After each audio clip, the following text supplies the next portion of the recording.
বন্ধুরা, সকালের টিফিনে মাত্র 1 কাপ আটা দিয়ে তৈরি করে নাও ঝটপট এই ব্রেকফাস্টটা।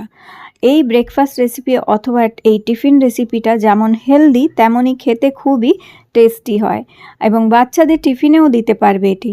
তো দেখো, সবার প্রথমে 1 কাপ আটা লাগবে আর 2 টুকরো মাত্র গুড় লাগবে। এটা হচ্ছে আখের গুড়, 2 টুকরো আখের গুড় নেবে। এই আখের গুড় শীতকালে অল্প বিস্তর খাওয়া কিন্তু ভীষণ উপকারী। চিনি খাওয়ার চেয়ে গুড় খাওয়া অনেক উপকারী হয়, শরীর ভালো রাখতেও সাহায্য করে গুড়। এছাড়াও চিনির বদলে গুড় যেটা হচ্ছে অনেক বেটার অপশান হচ্ছে। তো গুড়টা এইভাবে, আখের গুড়টা ভালো করে এইভাবে দেখো আমি গুঁড়ো করে নিলাম, যাতে রেসিপিটা ঝটপট হয়ে যায়। তো এইভাবে গুঁড়ো করে নেবার পরে এই আখের গুড়টা একটি বাটির মধ্যে আমরা এইভাবে নিয়ে নেব। একটু বড় বাটি নেবে, তার মধ্যে এই আখের গুড়টা দিয়ে দেবে। আর এরপরে এখানে আমি 1/2 কাপ মতন দুধ নিচ্ছি। 1/2 কাপ দুধ এর মধ্যে দিয়ে দেবে। যদি গরু কিংবা লিকুইড দুধ থাকে সেটা দিতে পারো, না হলে পাউডার দুধ উষ্ণ গরম জলের মধ্যে গুলে নেবে। 1 চামচ 1 টেবিল স্পুন পাউডার দুধ 1/2 কাপ জলে গুলে নিয়ে সেটাও এখানে ইউজ করতে পারো তোমরা। দুধ দিয়ে ভালো করে গুড়টা গুলে নেওয়ার পর এরপর এখানে এর মধ্যে দেবে 1 চামচ সানফ্লাওয়ার অয়েল, মানে সাদা তেল। এখানে 1 টেবিল স্পুন আমি সাদা তেল দিয়ে দিয়েছি। এবারে দিচ্ছি 1/4 টিস্পুন এখানে বেকিং সোডা আর 1/2 টিস্পুন বেকিং পাউডার। তোমাদের কাছে যদি কোনো একটা না থাকে, বেকিং পাউডার অথবা বেকিং সোডা, তাহলে যে কোনো একটাও এখানে ইউজ করতে পারো। 1/2 চামচ দেবে বেকিং পাউডার আর 1/4 টিস্পুন দেবে বেকিং সোডা। এবার ভালো করে এটাকে মিক্স করবে। বেকিং সোডা আর বেকিং পাউডারটা যেন ভালো মতন মিক্স হয়ে যায়। এবার এখানে দেখো 1/4 টিস্পুনের মতন আমি এখানে ভ্যানিলা এসেন্স দিয়েছি। যদি এটা থাকে দিতে পারো, নাহলে স্কিপ করতেও পারো।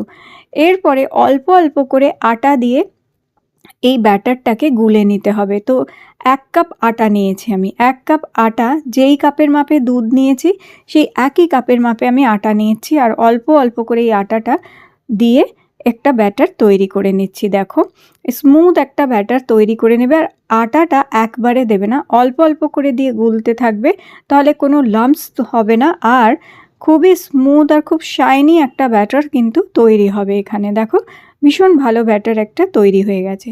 বন্ধুরা, আজকের এই সমস্ত রেসিপিগুলো আমি তৈরি করব আগারো কুকওয়্যার সেটের মধ্যে। তো আজকে আমি আগারো এলিট হার্ড অ্যানাডয়েস ফ্রাইং প্যানটা ইউজ করছি। এটার মধ্যে এই ধরনের রেসিপিগুলো করতে ভীষণ সুবিধাজনক হচ্ছে। তো দেখো, এই ফ্রাইং প্যানটা আঁচ কমিয়ে, গ্যাসের আঁচ একদম লো করে দেবে, একদম কমিয়ে রেখে একটু গরম হয়ে গেলেই এরপরে হাত দিয়ে দেখে নেবে, হালকা একটু যখন গরম হয়ে যাবে আঁচ কমিয়ে দেবে, একদম লো করে দেবে ফ্লেম।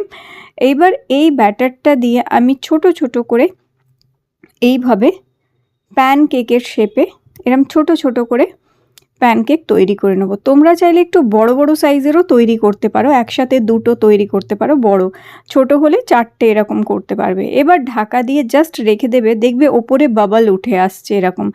তো দেখবে কিছুক্ষণ পরে এটা ঢাকা খুলে দেবে, দেখো কত সুন্দর বাবলস হয়েছে, কিন্তু এখনও এটা কাঁচা আছে ওপরে। তো আরে কিছুক্ষণ ঢাকা দিয়ে রাখবে, আরও জাস্ট এটা 1.5 মিনিটের মধ্যে কমপ্লিট হয়ে যায়। 1.5 মিনিট রেখে দেবে, দেখবে এরম সুন্দরভাবে এটা উঠেও আসছে। আর প্লাস দেখো তলার দিকটা কত সুন্দর একটা ব্রাউনিশ হয়ে গেছে এবং কত সুন্দর জালিও তৈরি হয়েছে। তো দারুণ সুন্দর এই ছোট্ট ছোট্ট প্যানকেকসগুলো রেডি হয়ে গেছে। তো এগুলো একটা প্লেটে নামিয়ে নেবে এইভাবে। আর এইভাবে তোমরা বাকি ব্যাটারটা দিয়েও এরকম ছোট ছোট প্যানকেক আগে তৈরি করে নেবে। তো দেখো, এখানে আমি বেশ কিছু প্যানকেকস তৈরি করে নিয়েছি। তো সকালে যখন খুব তাড়াহুড়োর সময় থাকে, তখন একটু হেলদি কিছু খেতে ইচ্ছা করে, তো তখন এই দিশানোর পিনাট বাটারটা ইউজ করতে পারো। এটা একটা আনসুইটেন্ড পিনাট বাটার হচ্ছে, এর মধ্যে কোনো আর্টিফিশিয়াল ফ্লেভার, কোনো আর্টিফিশিয়াল সুগার কোনো কিছু নেই, কোনো আর্টিফিশিয়াল কালারও নেই, আর এটা একদমই ন্যাচারাল একটা পিনাট বাটার হচ্ছে। তো দিশানোর ক্রাঞ্চি পিনাট বাটার এটা 0 কোলেস্ট্রল আর 0 ট্রান্স ফ্যাট হচ্ছে। এটা সোর্স অফ ডায়েটারি ফাইবার এবং ন্যাচারালি গ্লুটেন ফ্রি। এটা টোটালি ভেজিটেরিয়ান একটা পিনাট বাটার হচ্ছে যেটা ভীষণ হেলদি, এর মধ্যে না কোনো চিনি কিংবা নুন কোনো কিছু অ্যাডেড নেই। তো এটা যারা সুগার পেশেন্ট হচ্ছে, ডায়াবেটিক পেশেন্ট, তাদের জন্যও ভীষণ ভালো। তো কি করবে, জাস্ট এরকমভাবে পিনাট বাটার একটা প্যানকেকে রাখবে আর আরেকটা প্যানকেক ওপর দিয়ে এইভাবে দিয়ে এরকম ছোট ছোট স্যান্ডউইচের মতন তৈরি করে নিতে পারো। আর বন্ধুরা, এটা একদম হাই প্রোটিন একটা মানে গুড সোর্স অফ প্রোটিন হচ্ছে। তো বাচ্চাদের, বিশেষ বাচ্চা বড় সবার জন্য সকালের ব্রেকফাস্টটা হেলদি হওয়া ভীষণ দরকার। তো হেলথের সাথে সাথে টেস্টও দারুণ। তো ব্যাস এইভাবে একটা প্যানকেকের ওপর আরেকটা প্যানকেক দেবে, এইভাবে পিনাট বাটার লাগিয়ে ওপরে আরেকটু করে পিনাট বাটার দিয়ে তোমাদের পছন্দসই যে কোনো ফ্রুট ওপরে একটু দিতে পারো। এরম সাজিয়ে দিলে বাচ্চাদের যেটা হচ্ছে ফ্রুটও খাওয়া হবে, আবার হেলদি স্ন্যাক্সও একটা হয়ে যাবে। তো আপেল দিতে পারো, এখানে পাকা পেঁপে কেটে দিতে পারো, কলা দিতে পারো।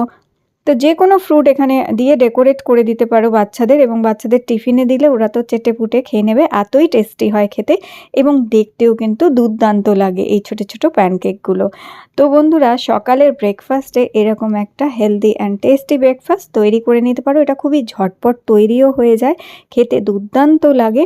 অবশ্যই ট্রাই করো, বাচ্চা বড় সবারই ভীষণ ভালো লাগবে। তাহলে বন্ধুরা, আজকের রেসিপি যদি তোমাদের ভালো লেগে থাকে লাইক দিও, চ্যানেলটি সাবস্ক্রাইব করে রেখো। আবার দেখা হবে তোমাদের সাথে নতুন একটি রেসিপি নিয়ে।